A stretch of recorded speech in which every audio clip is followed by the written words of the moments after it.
அழுதுட்டேன். ஒரு 3 நாள் கழிச்சு என்னால ஒரு ஒரு நாளைக்கு 4 எபிசோட் பேசிட்டு இருந்த ஆள் நானு. கொரியன்லயும் டர்க்கிஷ்லயும் ஒரு எபிசோட 4 நாளைக்கு சாரி ஒரு நாளைக்கு 4 எபிசோட் டிரான்ஸ்லேட் பண்ணும்.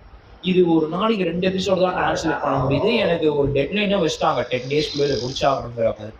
லிட்டரலா ஒரு நாள் நைட் உட்காந்து அழுத. என்னால முடியல, எனக்கு தொண்டை வலிக்குதுன்னு சொல்லுது. ஏன்னா சாப்பிட்ட டைம் இல்லை. ஒரு நாளைக்கு நான் 4ன்னு போனாதான் நான் 10 நாள் அந்த அவுட் முடிக்க முடியும். எனக்கு சாப்பிடவும் டைம் இல்லை. இது ஒரு எபிசோடுக்கே 3 மணி நேரம் ஆகுது. லிப்சிங்லாம் தப்பா போகுது. சில மீனிங் என்னால கரெக்டா டிரான்ஸ்லேட் பண்ண முடியல. டிரான்ஸ்லேட் பண்ணி அவங்க பேசுறது லிஃப்ட்டுக்குள்ள என்னால அதை அடக்கி பேச முடியல.